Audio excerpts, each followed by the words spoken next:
Assalamualaikum warahmatullahi wabarakatuh. Pada video pembelajaran kali ini saya akan membahas materi tentang penambahan bias pada proses feed forward di multilayer perseptron atau yang biasa kita singkat MLP. Nah, di sini mungkin banyak yang sudah familiar dengan neural network, tapi seringkali pada bagian ini sering kita lewatkan atau kurang dipahami, padahal perannya sangat krusial.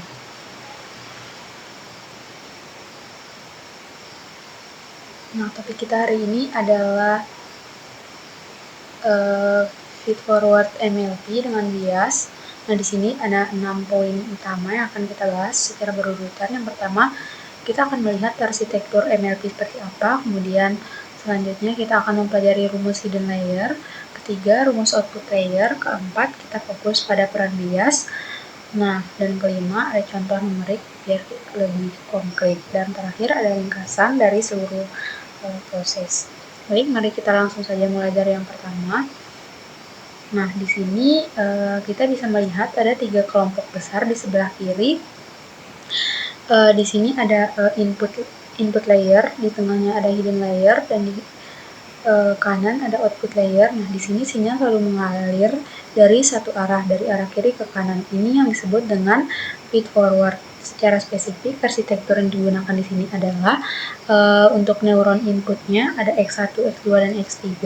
Ini adalah data yang kita masukkan ke jaringan. Kemudian yang kedua, ada 2 neuron hidden, yaitu ada F1X, kemudian ada F2X. Nah, di sini proses transformasi utama terjadi. Nah, kemudian di sini ada neuron output, ada F3X dan F4X yang akan menghasilkan Y1 dan Y2.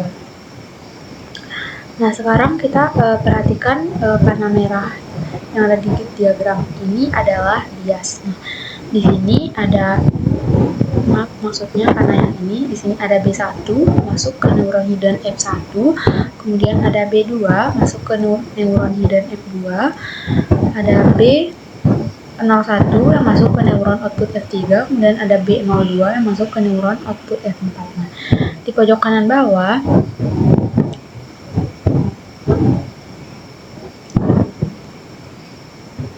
kemudian lanjut di sini adalah langkah pertama dari proses feed forward, yaitu menghitung output di hidden layer.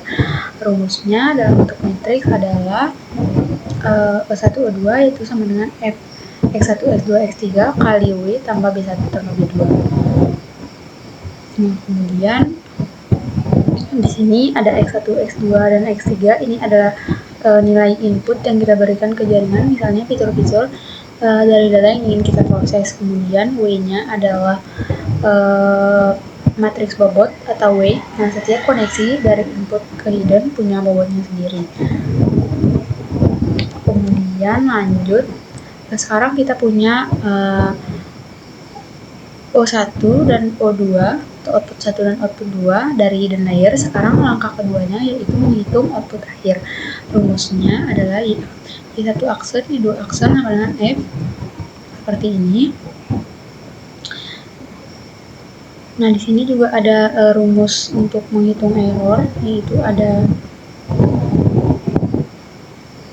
E sama dengan Y kurang Y predik, atau Y1 sama dengan Y1 kurang Y1 predik. Dengan semakin kecilnya error ini, maka semakin baik jaringan kita akan memprediksi. Nah, kemudian ini adalah slide yang paling penting, yaitu mengapa bias itu dibutuhkan. Sekarang kita akan membandingkan dua rumus ini, yaitu tanpa bias dan menggunakan bias. Nah, bedanya hanya satu, yaitu penambahan bias, tapi dampaknya sangat besar.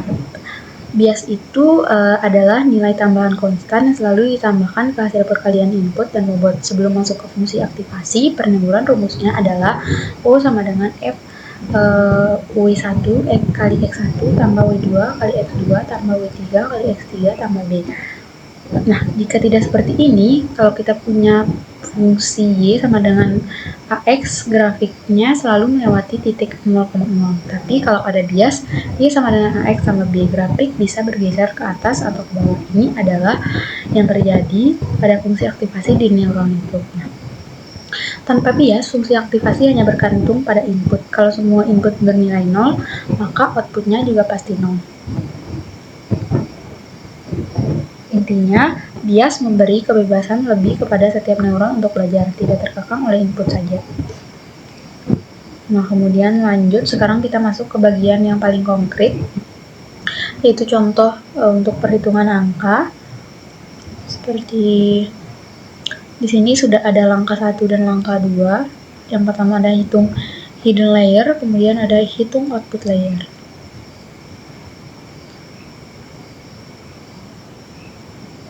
Nah, kemudian lanjut, baik, mari kita rangkum semua yang sudah kita bahas tadi. Di sini adalah proses feed forward MLP dengan bias berjalan 5 tahap berurutan.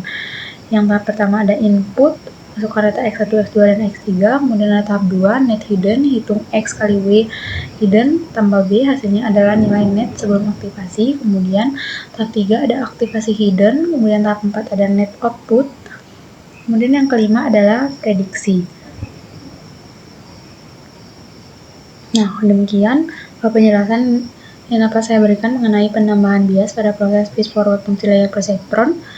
Demikian, wassalamualaikum warahmatullahi wabarakatuh.